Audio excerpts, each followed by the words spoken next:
की, आचार्य गुरुवर श्री सागर मुनि महाराज की, चलो परम पूज्य संत शिरोमणि आचार्य भगवान विद्यासागर जी महामुनि राज की, समस्त आचार्य संघ की जयकारा गुरुदेव का।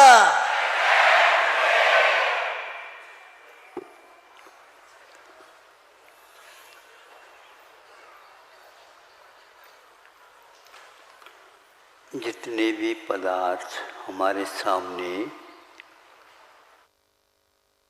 देखने में आ रहे हैं, वो सारे के सारे पदार्थ एक प्रकार से कुछ भी नहीं जानते हैं। जैसे ये माइक हमारे सामने रखी गई है, ये बोलता नहीं किंतु बोलता सा लगता है, क्योंकि इसमें यह एकमात्र स्पष्ट हो जाता है, देखने में आता वह आँख का विषय होता है, सुनने के लिए आता है वह कान का विषय होता है, सूंघने के लिए जो उपलब्ध होता है वह तीसरी जो इंद्रिय नासिका का विषय है। और जितने भी स्पर्शादिक गुण या परिणतियाँ हैं वो सब विषय के रूप में तो उपलब्ध होते हैं किंतु जानने के अर्थ में नहीं होती। दर्पण में कोई भी प्रतिबिंब पड़ता है तो उस बिंब को दर्पण देखता नहीं और जानता नहीं है, किंतु उसकी उज्ज्वलता में यह सामने रखी हुई वस्तु प्रतिबिंबित हो जाती है। यह भारतीय शिक्षा की विशेषता है।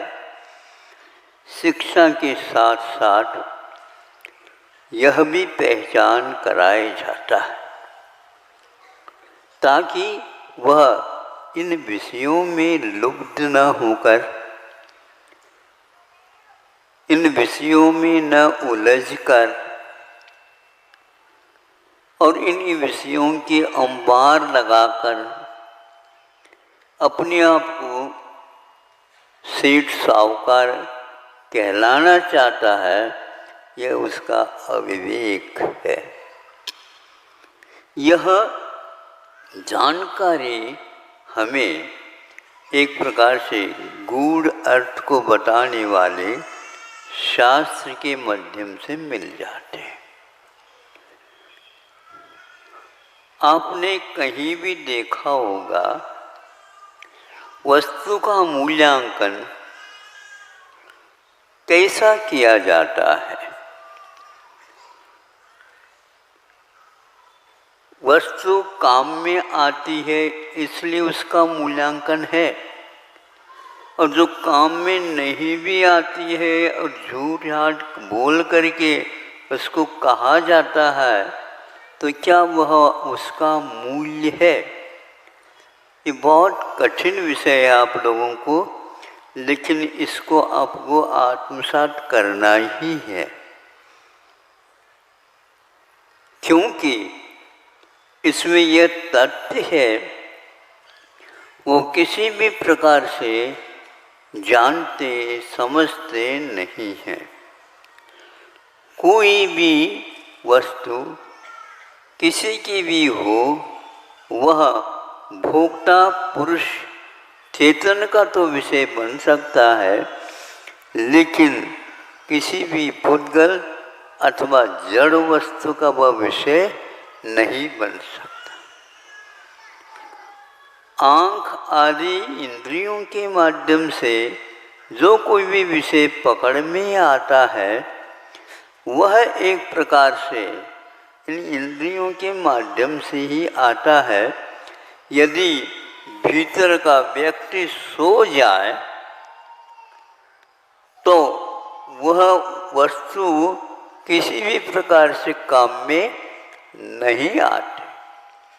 आप हमें बता दो, यह शरीर आपका जीवन के साथ देता रहा, किंतु जब इसमें से आत्मा निकल गई तो ये पड़ा क्यों रहता है? इसके लिए जो कुछ भी उस व्यक्ति ने कमाया था वो भोगो भोग उसके लिए उपलब्ध हो जाए, उसमें से तिलतुस मात्र भी वह उसका भोग नहीं कर सकता।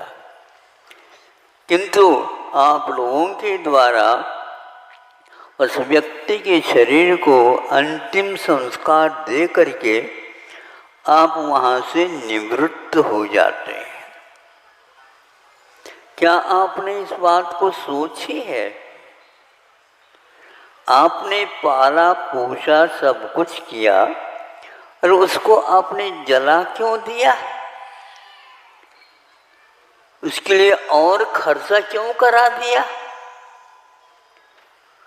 इसका कोई भी उत्तर यहाँ पर नहीं है। यही नहीं, किसी भी विदेश के महान विश्वविद्यालय में पूछा जाए तो भी इसका कोई उत्तर नहीं मिलता। आप लोग बहुत बड़ी गलती कर रहे हैं उन देशों में अपने बच्चों को भेज करके, और हमसे आप लोग आशीर्वाद भी ले लेते हैं। तो मैं बहुत संकट में पड़ जाता हूँ,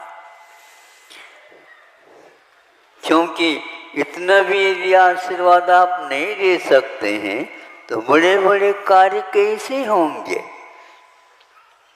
तो मैं पूछना चाहता हूँ, उसको विदेश जो भेज रहे हैं आप, किसी के कहने से भेज रहे हैं? क्या उस लड़के के कहने से भेज रहे हैं? क्या ऐसा कोई भी स्वप्न पड़ा हो हमारा लड़का विदेश जाएगा तो बहुत नाम कमा लेगा? ये नाम किसका है बताओ हमें। और इस नाम में क्या कुछ सामग्री है जिसके द्वारा आप पुष्ट हो जाते हो, जिसके द्वारा आप एक प्रकार से आनंद का अनुभव करते हो, आदर सत्कार आदि मिल जाते हैं तो फूला नहीं समाता ये संसारी प्राणी। यह यहीं की कथा नहीं है, ये विदेशों में भी ऐसा ही होता है।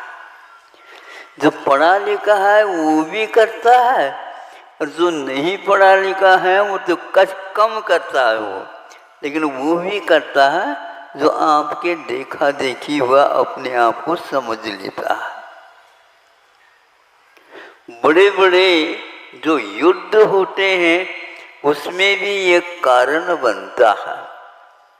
110 दिन से भी ज़्यादा महान युद्ध जो कि आज तक इस प्रकार प्रसिद्धि में नहीं आया था, लेकिन आ गया सामने, उसमें भी कारण यही है, मुझे कोई लोग लूट न ले, इसलिए वह दूसरे को भी तंग करना प्रारंभ कर देता है।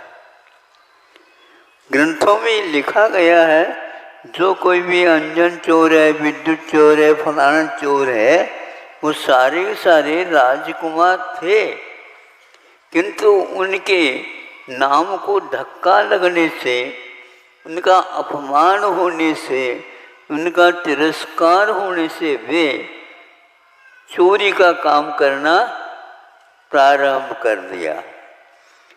ऐसी दिशा में यहाँ पर अनेक प्रकार की जो यातनाएं सही जाती है, इन्हीं 5 पापों के कारण ही की जाती है। मैं मानता हूँ कुछ न कुछ तो जीवन चलाने के लिए अर्थ की आवश्यकता है। अब हम पूछना चाहते हैं आपसे कि आपका जो लड़का है वो पढ़ा लिखा हो करके यहाँ आ जाता है, यहाँ पर सारे पढ़े लिखे ही होते हैं, ऐसा हमने कभी देखा सुना है क्या? नहीं, पढ़े लिखे तो मनुष्य को ही माना जाता है। लेकिन आप विद्यालय भले ही चले जाओ, किंतु तिर्यंच भी ऐसे हैं जिन्होंने कभी प्राथमिक शाला, माध्यमिक शाला, महाविद्यालय में कभी वो प्रशिक्षण नहीं लेते, किंतु आपको विस्मय होगा उनका जीवन पढ़े लिखों से भी 1000 गुना श्रेष्ठ होता है। ये कभी आप लोगों ने सुना है क्या? सुनने में तो आप सुना रहे हैं, इसलिए तो हम भी किसी को सुना देंगे, किंतु इसमें ये रहस्य है, हुआ कैसे यह परिवर्तन उनमें, ये देखने की बात है। सुनो, क्या सुनो? एक उपकार की बात लेकर के आप सोचो। उपकार प्राय करके आप लोग समझते हैं, धनिक लोग किसी भी प्रकार से हम लोगों को संतुष्ट करने के लिए अथवा हमारे जीवन को चलाने के लिए हमारे ऊपर बहुत उनका उपकार है। उप का अर्थ होता है निकट, कार का अर्थ होता है निकट करना। उपवास जैसे शब्द की आप लोग प्राप्ति करते हैं, उसी प्रकार यह उपकार की बात है। उप मिले निकट करना, जैसे उपचार, निकट रूप से उसके लिए सुख शांति पहुंचाना, ये उपचार कहलाता है। उपचार के कई अर्थ होते हुए भी यह रूढ़ शब्द है।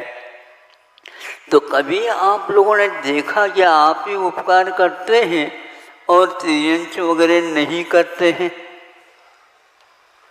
कभी सुना आपने?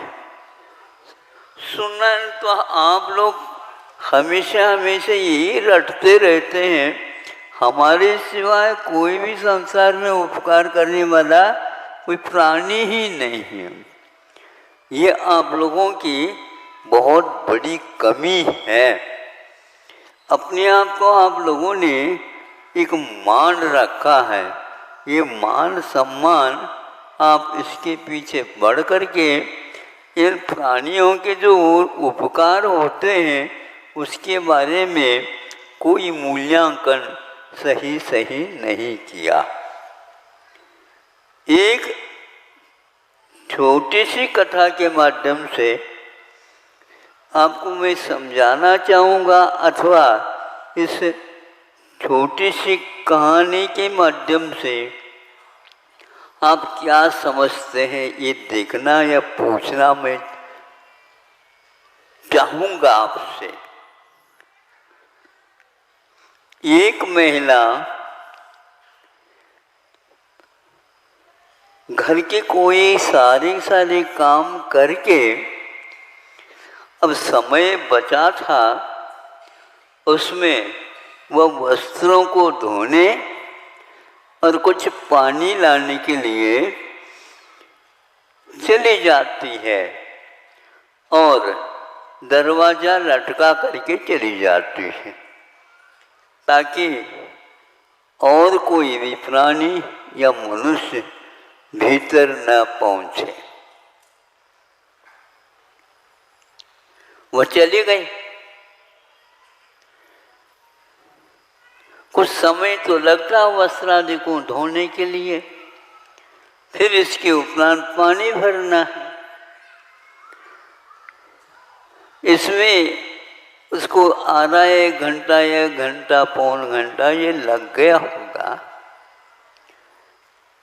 तब तक के लिए क्या होता है, घर में उसको ये विश्वास था घर में कोई घुस ही नहीं सकता। पहले के लोग ताला नहीं लगाते हैं और आपके लिए सब जगह ताला लगाए बिना आप अपने बच्चों के ऊपर भी विश्वास नहीं रखते और आपसे भी ज़्यादा आगे का लड़का रहता है। हमारे पिताजी अपने जीवन के अंत में मेरे से कुछ सेवा चाहते हैं, इसलिए सब वह अपने लिए कह रहे हैं। जमाने के ऊपर विश्वास करना बड़ा खतरा है इससे, ऐसी उनकी मान्यता, लेकिन वह कभी भी दिखाते नहीं। जब वह महिला इन सब कामों से निवृत्त होकर के आती है, उस समय की बात है, जो ही वह बाहर आकर के दरवाज़ा खोलना चाहती है, उसी समय उसके घर में पलने वाला एक नौला था। नौला आप जानते हो? हाँ, उसके भी 4 पैर होते हैं और उसके भी काफ़ी बड़ी एक पूँछ होती है और वह पूँछ बहुत ही सुहाना जैसा लगता है उसको। और वह भीतर से बाहर आई और दृष्टि में आई, वह ये कहने के लिए आई थी, हमने आज बहुत बड़ा काम किया है, ऐसे काम तो कोई भी नहीं कर सकता है। और सामने आई तो उस महिला की दृष्टि उसके मुख पर पड़ी और उसमें खून से वह उसका मुख लथपथ हुआ था। बस उसको क्या समझ में आए, क्या पता, पढ़ी लिखी होगी इसलिए तो अनुमान लगाया होगा। तर्क, व्याकरण और व्याप्ति और अनुमान, ये सारे उसमें होंगे। देखो ये इसने ऐसा अनर्थ किया कि मेरा जो पालना में सोने वाला बच्चा था उसको इसने खा लिया। ये पक्का है, अन्यथा इसका मुंह कैसा हुआ है। बस उसी समय सिर का भरा हुआ घड़े को उसके ऊपर पटक दिया। आप लोग सुन रहे हैं, कैसा लग रहा है? एक पशु पक्षी में भी क्या भाव रहते हैं, इसको समझना बंधुओं बहुत कठिन है। युग बहुत आगे बढ़ गया है और धर्म बहुत पीछे रह गया है, क्योंकि धर्म युग उसकी पत्रिका का नाम है। धर्म युग का मतलब युग बहुत आगे पहुंच गया, धर्म बहुत पीछे रह गया है। इस प्रकार यह देख करके उसने उसके पटक दिया। फिर कहना ही क्या, एक ही प्रहार में उसके प्राण चले गए। और अपने सब कुछ दूर करके अपने लड़के को देखने के लिए वह पालने के पास गई और वह लड़का खूब आनंद के साथ उसमें खेल रहा है, कूद रहा है, जो कुछ भी कर रहा है। उसको देख करके इसको चक्कर आ गया। हाँ, शुगर की बीमारी होगी इसलिए ऐसा हो गया। बीपी जो है लो हो गई, नीचे आ गई, इसलिए ऐसा हो गया है।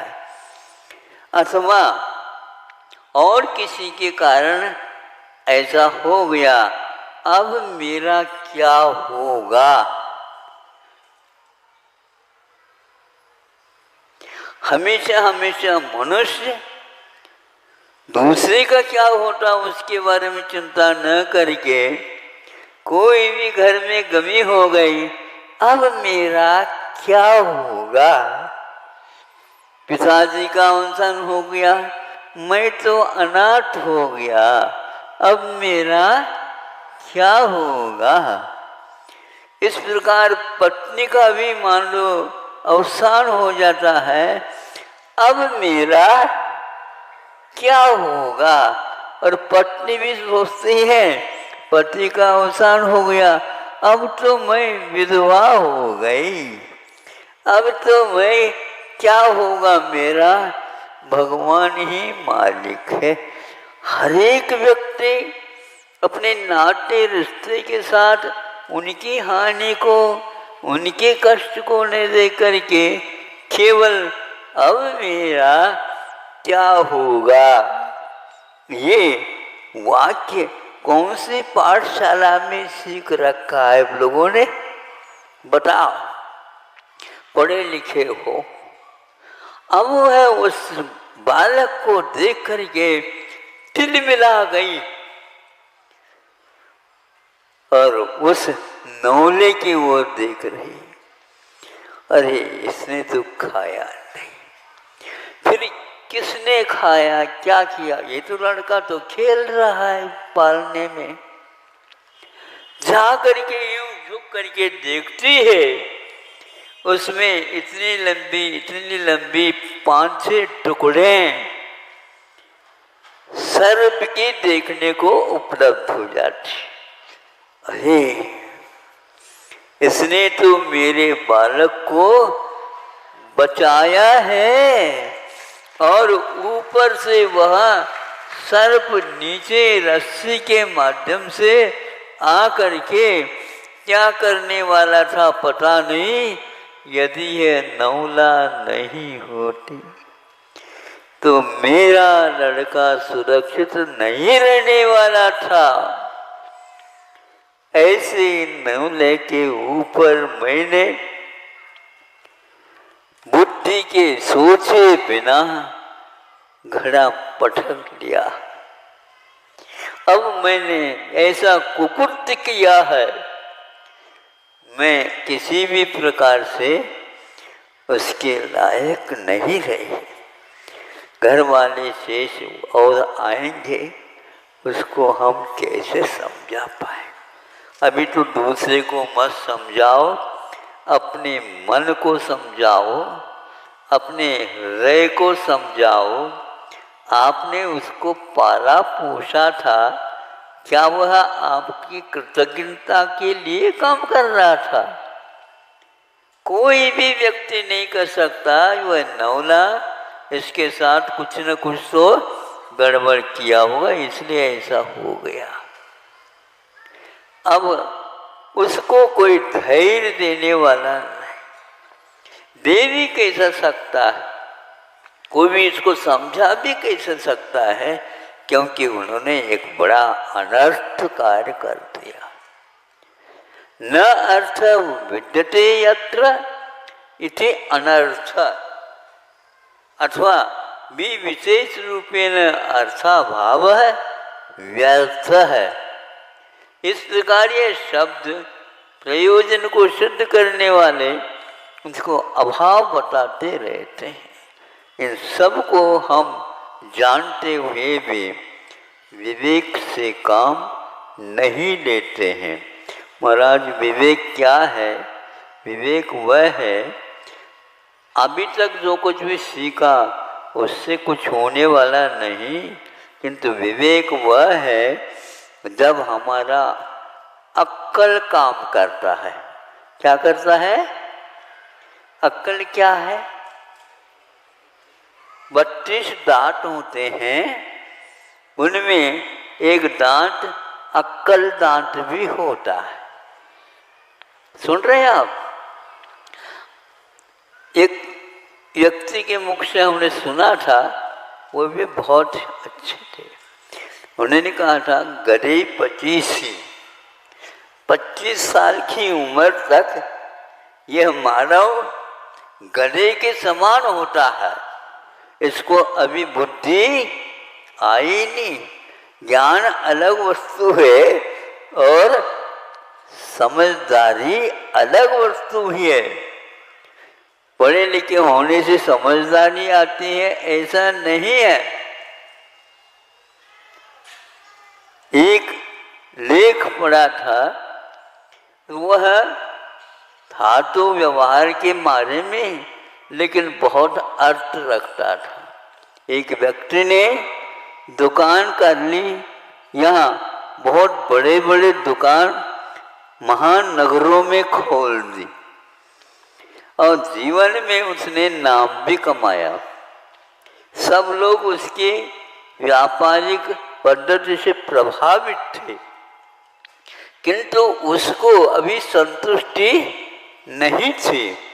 वहाँ तक मैं अभी पहुँचा नहीं हूँ, ऐसा सोच करके उसने कुछ समझ में नहीं आया तो बाढ़ आई थी, नदी में पूर आई थी, उसमें कूद गया। लेकिन उनके मित्र को उसने एक बार बातचीत के दौरान ये बात कही थी।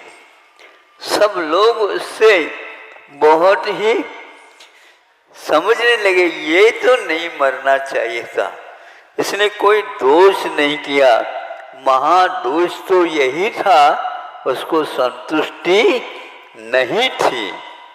जिसके जीवन में संतुष्टि नहीं तो उसके जीवन में कोई धन दौलत या और कुछ भी सामग्री मिले कभी भी सुख शांति श्वास ले नहीं सकता। ये तो आप लोगों के इरादा मैं सबसे बड़ा बनूं, बड़ा आप लोग नहीं बन सकोगे। बड़ा तो वह होता है मेरी कोई संपदा है ही नहीं, ये जो कुछ भी संपदा है यह केवल जनता की है। ऐसी मान्यता आप लोगों में जब तक नहीं आती है तो यह आप लोगों की संपदा किसी काम में नहीं आने वाली। एक पत्र लिख करके बिरला जी ने अपने बच्चों को सावधान किया था। वह पत्र तो आप लोगों ने पढ़ी होगी, यदि नहीं पढ़ी है तो पूछताछ कर लेना, बहुत सुंदर लेख है वो। ऐसे व्यक्ति भी होते हैं जो बिरला जी एक प्रकार से भारतवर्ष में सबसे ज़्यादा धनाढ्य और उदार भी थे। उन्होंने इस प्रकार कहा, बच्चों मैं सेठ साहूकार के बच्चे हैं, इसलिए हमारे लिए कोई आवश्यकता नहीं, कभी एक भी मत दिन सोचो नहीं।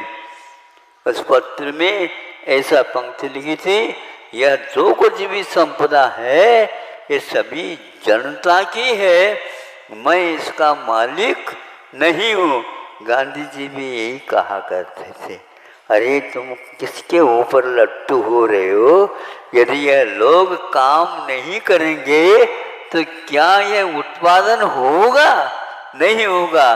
तो उत्पादन किससे हुआ? आपके कारण नहीं हुआ, किंतु उन लोगों में रात दिन श्रम किया, उसके फलस्वरूप हुआ है।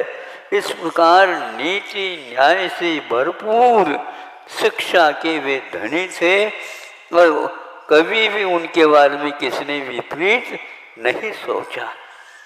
इस प्रकार विपरीत सोच करके उस महिला ने बिना सोचे समझे विचार किए उस प्राणी के ऊपर घड़ा पटक दिया और रोती रही और कई बार जा कर के दीवार से अपने माता भी ठोकती रही।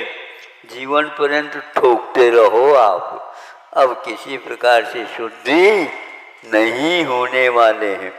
अविवेकी जन ही अपराध करके अंत में पश्चाताप करते हैं, फिर भी उनका मैं अच्छा मानता हूँ।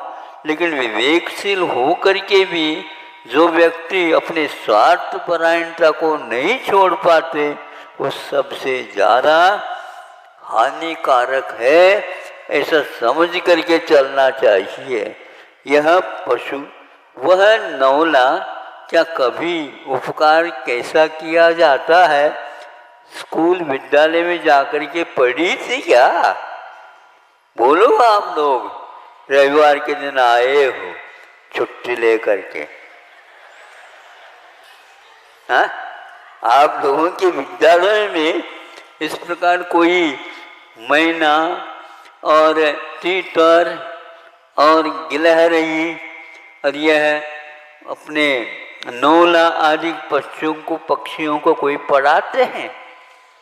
आप लोगों के लिए ट्यूशन की विशेष व्यवस्था कर दी जाती है। बहुत पढ़े लिखे हैं वो, अच्छी बात। बहुत क्यों पढ़ा लिखा कर दिया आपने? कम पढ़ लिखने से कोई काम नहीं होता है क्या? नहीं होता तो है, लेकिन बहुत पढ़े लिखे होने से घर में शांति रहेगी नहीं। ये भूल है आपके।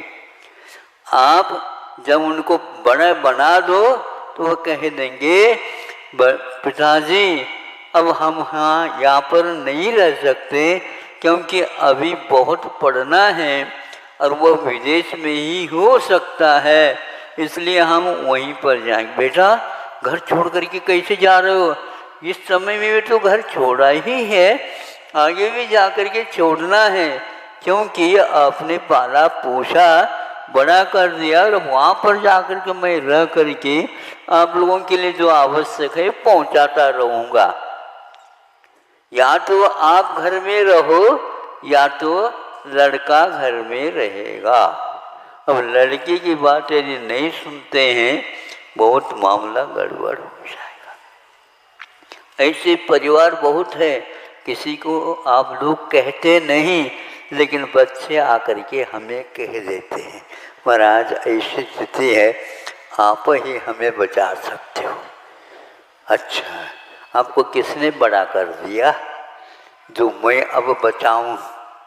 क्योंकि आप दूसरे के पुत्र हो, हमारे लिए कोई कहा नहीं कि यह हमारे पुत्र नहीं। ऐसे कहते तो हैं महाराज ये आपका ही लड़का है, आओ रखो यहीं पर, जाओ।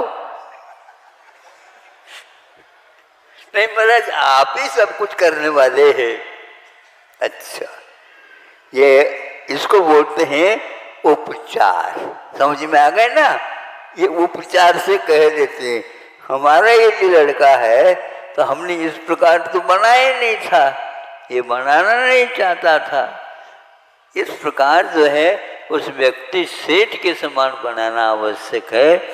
ऐसे आज कहाँ विद्यालय है हमें बताओ? उन बिरला जी को किसने ये पढ़ाया? यह तो अपने घर में ही ऐसे संस्कार उसे मिले, उसके माध्यम से उनने अपने जीवन में किया। यह पश्चाताप की कथा कहानी किसके यहाँ मिलती है? ये हमने दूसरी कक्षा में पढ़ी थी। आप तो अब लोग बहुत कक्षाओं को पार हो करके यहाँ तक कि अंतरिक्ष में जा रहे हैं, और बड़े यहाँ पर पार्शनाथ भगवान अंतरिक्ष पहले से ही बने हुए हैं।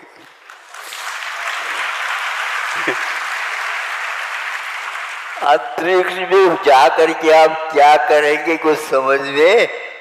वहाँ पर जा करके प्रलय न करियो, क्योंकि आपके पास साधन प्रलय के काफी संग्रहित हो चुके हैं।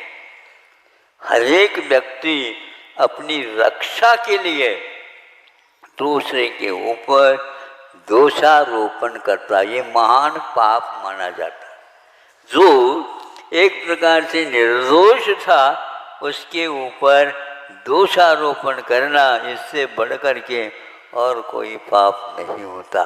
क्योंकि अपने दोषों को छिपाना, यहाँ ग्रंथों में लिखा, अपने दोषों को छिपाना और दूसरे के दोषों को उघाड़ना, अपने गुणों को नहीं है उसको भी उघाड़ना और दूसरे के गुणों को आच्छादित करना ये नीच कर्म है, क्योंकि इसके द्वारा नीच कर्म का बंध होता है। जो कोई भी आपको देखेगा तो उसके मन में ये भाव अपने आप आएगा, इन्होंने बहुत बड़ा अपराध किया है। इस अपराध से बचने के लिए हमें कई भव निकालने होंगे, तब कहीं जा कर के इसका कोई उत्तर मिल सकता है। आज यह छोटी सी कथा के माध्यम से, जो कि दूसरी कक्षा में ही इस प्रकार की कथाएं आती थी और इससे नीचे की कक्षा में दादी माँ के माध्यम से जो कहानी किस्से मिलते थे, आज एमए के कोर्स पाठ्यक्रम में भी, अथवा यूँ कह दो शोध के स्थान में भी ये काम में आ रहे हैं। एक एक दोहा भी उसका दोहन करके, अर्थ निकाल करके उसके ऊपर अनुसंधान किया जा रहा है। तो वह छोटी सी कथा इस प्रकार तहलका मचा सकती है। आपको सोच विचार करके ही एक एक कदम उठाना चाहिए, अन्यथा आपका जीवन कब उठेगा पता नहीं लगेगा। उठने के उपरांत भी यही कहते हैं, यहाँ से उठा देंगे, यह उस शरीर को ही उठाएंगे, आपको कोई अब उठा नहीं सकता, क्योंकि आपका पतन हो चुका या हो रहा है। वही रास्ता आप लोगों ने अपना लिया है। उस नोले को किसी ने पाठशाला भेजी थी क्या, ये हमारा एक प्रश्न छोटा सा है। इतना बड़ा उसने काम कर दिया कि उस सुपुत्रो कुल दीपकः, कुल का वह दीपक है। अब मैं क्या दीपक ही बुझ गया, अब मैं क्या कर सकती हूँ। क्योंकि यह संतान इसीलिए होती है, किसी प्रकार से इस धरती के ऊपर अन्याय अत्याचार ना हो और इसको दूर करने के लिए अपनी संतान इस प्रकार के कार्य कर सके। देश की उन्नति की बात आप करते हो, अभी अभी ये कहा है महाराज जी का सार गर्भित प्रवचन होना है, बताते किसने कहा वो प्रवचन हो रहे? आज का प्रवचन किसी काम का नहीं है क्या? हाँ, अब कौन सा बहुत बढ़िया हो रहा है बताते, कहाँ से आपने सीखा? इस प्रकार कह करके जनता को आप और बुलाना चाह रहे हैं, और हमें मत भुलाओ। अब नहीं समझे? इस प्रकार हम नहीं सोचेंगे, क्योंकि इसमें सार क्या है। एक साल में 15 अगस्त आ जाते हैं, बस इस तब अगले वर्ष तक वह बंद। जिसके जीवन में श्वास श्वास पर किसी का भी अधिकार नहीं है और अपने विवेक के स्तर पर उसको वह चलाता रहता है, उसके जीवन में मैं समझता हूँ उससे बढ़कर के कोई भी राष्ट्रीय नेता नहीं हो सकता है। आप अवश्य समझ लीजिए, जब कभी भी आ जाएंगे आप आ गएंगे वो तो अवश्य मैं बताऊंगा। आज की तो यह कहानी आपको अवश्य याद करना चाहिए, हमारे लिए दूसरी कक्षा में ये पाठ के रूप में मिले थे। आज भी वह काम कर रही है कथा, नहीं समझे? इससे जितने भी लोग सुन रहे हैं उनको कुछ लगा क्या? नहीं, चटका। हाँ, लगा? कहाँ पर लगा है? दिल में लगना चाहिए। हमारा अविवेक का ये परिणाम है, हमने कई ऐसे जीव के घात कर लिए गए। इसलिए घात और प्रत्याघात के जमाने में यह कथा कहाँ तक काम कर रही है ये आप ही लोग समझेंगे, अथवा छोटे बच्चे इसको सुनेंगे। सुन करके जब उनकी बुद्धि और पैनी होगी उस समय वो सोचेंगे कि यह वस्तुतः बहुत ही सार मार्मिक है, इसमें कोई संदेह नहीं। इस प्रकार किताबों में, पुराण ग्रंथों में, दार्शनिक इसमें ग्रंथों में इस भरमार हैं, किंतु हम इसको पढ़ते ही नहीं। पढ़ते हैं तो दूसरे को पढ़ाने के लिए बहुत है। आज उपन्यास का जमाना है, यह भी इतना जमाना ऊपर उठ गया है, आज कोई भी जीवन व्रत को पढ़ना ही नहीं चाहता। जीवन व्रत वह है, व्रत का अर्थ चारित्र होता है। जीवन में चारित्र के बिना कोई भी हमारा ठिकाना नहीं माना जाता। इसलिए यह चारित्र को विकसित करने के लिए ही इस प्रकार की कथाएं हम लोगों को पढ़ाई या सुनाई जाती थी। और आज भी यह है क्या नहीं मैं नहीं समझता। हो करके यदि है तो नए युग में उनको नया ही रूप रख करके कर रहे होंगे। देश के लिए उसका कोई भी लाभ नहीं मिल रहा है। इतिहास को मत भूलो, इतिहास ही आपका दर्पण है। इसलिए उस दर्पण में जिसको साहित्य बोलते हैं, साहित्य को विद्वानों ने, कवियों ने, ऋषियों ने क्या माना, यह आदित्य के अभाव में भी अपना काम करते रहते हैं, उसका नाम साहित्य है।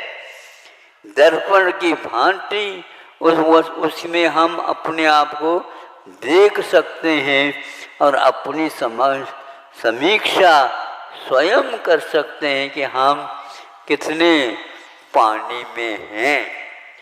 कितने पानी में हैं इसका अर्थ अभिमान के लिए नहीं लिखा गया है। हम दूसरे कितने पानी में हैं ये तो देखना चाहते हैं, किंतु स्वयं कितने पानी में हैं, यानी तत्व की गहराई में कि कौन गया है। तत्व की गहराई में ही जाते हैं तो प्रत्यय का महान अर्थ हमारे सामने आ जाता है। मनुष्य है किंतु मनुष्यता नहीं है, तो किस काम का है।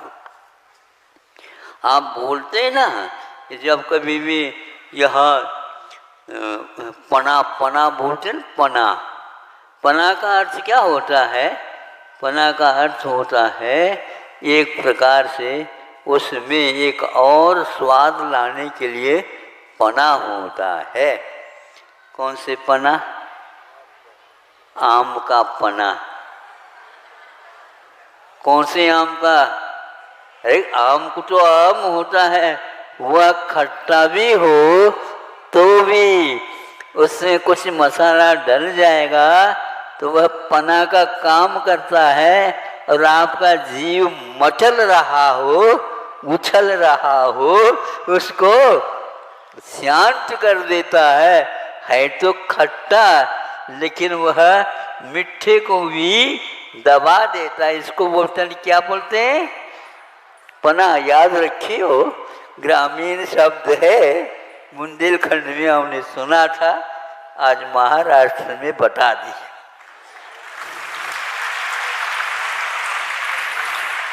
बहुत अच्छा।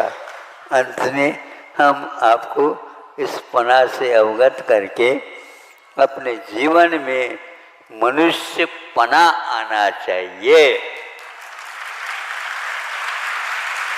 हम इसको मनुष्य के साथ भी लगा सकते हैं। मनुष्य में यदि मनुष्यत्व नहीं है तो पना के अभाव में वहाँ एक प्रकार से लू लपट से आपको खराब कर देगा। लू को उतारने से पूर्व में इसी पना, यही पना काम करता है। आप लोगों का जीवन यदि पना से दूर है तो लेकर के क्या करना है? अब आप इस पने की खोज कर लेना है। हर पदार्थ में अपने अपने पना होते हैं और मनुष्य के पास भी पना होना चाहिए। इसी को आचार्यों ने तत्व कहा है। तत्व का अर्थ तस्य भावो तत्वम, ये उसका सार है, ये उसका धर्म है, ये उसका एक प्रकार से जीवन है। उससे यदि रहित होगा तो उस तत्व से कोई भी अर्थ नहीं निकलता। बहुत सारे बातें हो गई, उन बातों में उस कथा को तो आप लोग याद रखेंगे, और भी इस प्रकार की कथा मिल जाए तो हमें याद आ जाए तो देख लेंगे, आप लोगों के सामने रख सकते हैं। क्योंकि पुरानी चीज़ हमेशा हमेशा अच्छी मानी जाती है। अभी अभी फसल आ गई तो वह नए नए जो गेहूँ होते हैं वह बहुत गर्म होते बताते हैं आजकल के बच्चों के समान, बहुत जल्दी गर्म होता है। इसलिए उसको जब तक धोएंगे नहीं तब तक गेहूं का काम ठीक नहीं बैठता। इसी प्रकार आम भी गर्मी के दिनों में आते हैं, जब तक एक वर्षा नहीं होती तब तक समझदार लोग उस आम को नहीं खरीदते हैं और खरीद करके खा ले तो अवश्य बीमार पड़ जाते हैं। आपको बीमार पड़ना है क्या? नहीं है तो बहुत अच्छा है, पना को याद रखेंगे। अहिंसा परमो धर्म धर्म की जय। चलो आचार्य भगवान विद्यासागर जी महामुनि राज की